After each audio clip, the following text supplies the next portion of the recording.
श्री गणेशाय नमः। माघ मास महात्म के 16वें अध्याय की कथा। कार्तवीर्य जी बोले कि हे प्रभु, यह राक्षस और कांचन मालिनी कौन थे? उसने अपने पुण्य उसको कैसे दिए और इन दोनों का साथ कैसे हुआ? हे ब्रह्म, हे दत्तात्रेय जी, आप इसे हमसे कहिए। दत्तात्रेय जी ने कहा कि हे राजन, इस विचित्र पुरातन इतिहास को सुनो, जिसके सुनते ही वाजपेयी यज्ञ का फल प्राप्त होता है। कांचन मालिनी नामक एक बड़ी रूपवती अप्सरा थी। उस समय प्रयागराज में माघ मास में वह स्नान करके शिव जी के मंदिर में जा रही थी। गिरिराज हिमालय के कुंज में विकराल रूप में खड़े हुए उस वृद्ध असुर ने गगन मार्ग में जाती हुई उस सोने के समान तेजवान, सुंदर कटी वाली, बड़े बड़े नेत्रों वाली चंद्रमुखी अप्सरा को देखकर ब्रह्म राक्षस ने कहा कि हे सुकेशी, हे पीन पयोधरे, तुम कौन हो तथा कहाँ से आती हो? तुम्हारे वस्त्र और वेणी क्यों गीले हैं? हे भीरु, तुम आकाश मार्ग से कहाँ जाती हो? हे भद्रे, किस पुण्य से यह तुम्हारा अत्यंत तेजस्वी शरीर व मनोहर रूप है? हे सुलोचने, मेरे मस्तक पर तुम्हारे भीगे वस्त्रों से गिरे हुए एक बूंद जल से मेरा क्रूर मन क्षण भर में शांत हो गया। इस जल की क्या महिमा है? तुम शीलवती हो, मुझसे कहो। तब अप्सरा ने कहा कि हे राक्षस, मैं काम रूपिणी अप्सरा हूँ। मेरा नाम जनमालिनी है। मैं प्रयाग से आती हूँ। गंगा यमुना के संगम में स्नान से भली प्रकार से मेरे वस्त्र भीगे हैं। हे राक्षस, मैं श्रेष्ठ पर्वत कैलाश पर, जहाँ पार्वती पति आशुतोष जी रहते हैं, वहाँ जा रही हूँ। त्रिवेणी के जल से तेरी क्रूरता निकल गई है। जिस पुण्य के प्रभाव से मैं सुबुद्धि गंधर्व की कन्या रूप में पैदा हुई और उमा की प्यारी सखी हुई, वह रहस्य ब्रह्मा जी ने मुझे एक समय कहा था। वह मेरा आश्चर्य करने वाला उदाहरण तुम सुनो। मैं कलिंग देश के राजा की वेश्या थी। रूप लावण्य से पूर्ण दूसरी युवतियों में मैं उस नगर में शिरोमणि थी, जिससे मुझ पर वह सारा नगर मोहित था तथा अमूल्य वस्त्र, गहने, धन और पोशाक मैंने सब प्राप्त किए। मेरे पास सुवर्ण की कमी नहीं थी, अर्थात सोने की कोई कमी नहीं थी। काम पीड़ित युवा पुरुष मेरे चरणों की सेवा करते थे। कई कामी लोग मेरे लिए आपस में ईर्ष्या करके मृत्यु को प्राप्त हो गए। इस तरह मेरा समय व्यतीत हुआ। वृद्धावस्था होने पर मैंने विचार किया कि मैंने न दान किया है और न ही कोई तप किया है और न ही महादेव जी की आराधना की, ना विष्णु भगवान की आराधना की, ना दुर्गा देवी की पूजा की और ना ही मैंने ब्राह्मणों को तृप्त किया, ना प्राणियों का हित किया।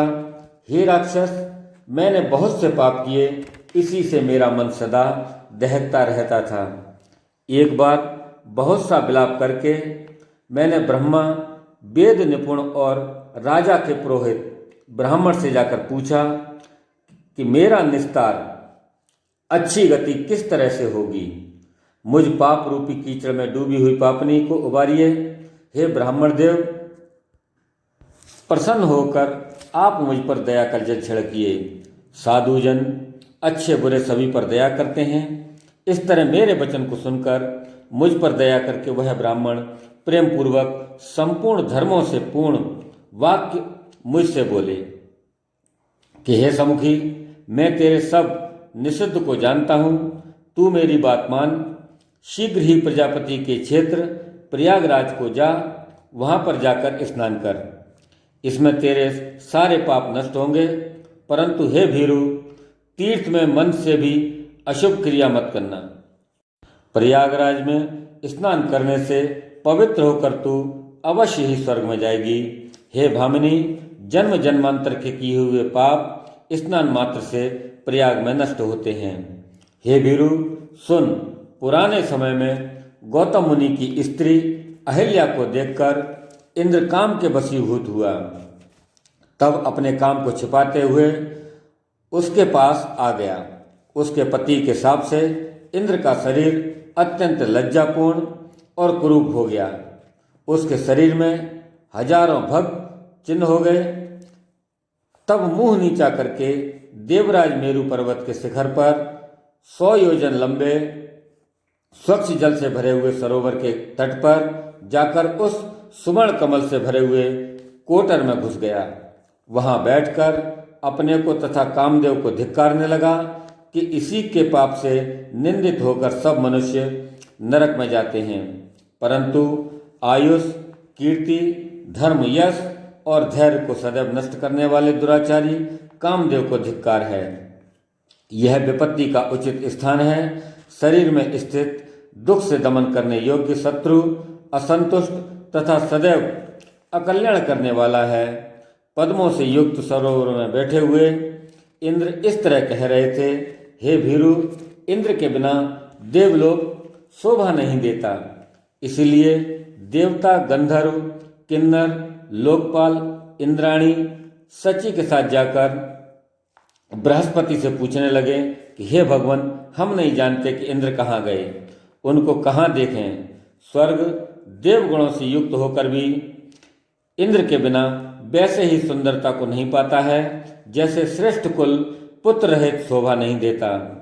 आप ऐसा उपाय सोचिए जिससे स्वर्ग लोग शोभित होवे और सनाथ हो जावे।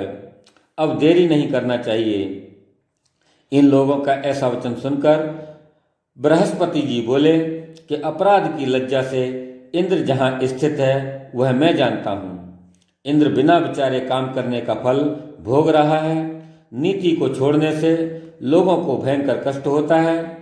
राज्य के मध्य से उन्मत्त कृत्य तथा अकृत्य का विचार न करके दुर्भाग्य से नष्ट बुद्धि होकर लोग मूर्खता के काम करते हैं, जिनके अपराध से इस लोक तथा परलोक के पुण्य नष्ट हो जाते हैं।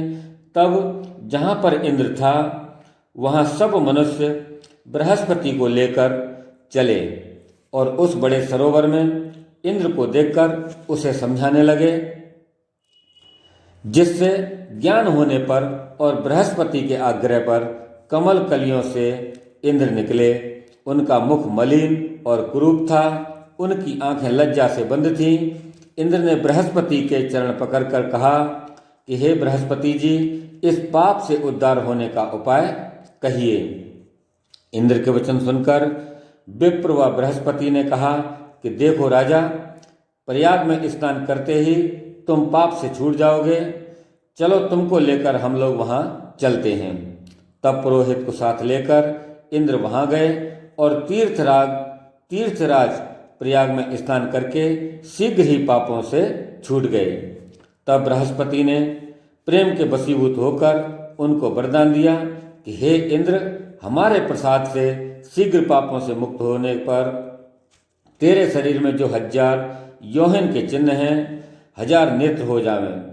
सची का पति इंद्र ब्राह्मण के वाक्य से 1000 नेत्रों से ऐसा सुशोभित हुआ कि जिस तरह मानसरोवर कमलों से शोभायमान होता है। बोलिए श्री विष्णु भगवान की जय। तो दोस्तों, यह थी माघ मास महात्म्य के 16वें अध्याय की कथा। आपको कैसी लगी हमारी यह कथा? आप हमें कमेंट बॉक्स में जाकर अवश्य लिखें। साथ ही हमारे इस वीडियो को लाइक करें, शेयर करें और हमारे चैनल को सब्सक्राइब अवश्य करें। धन्यवाद। जय श्री कृष्णा।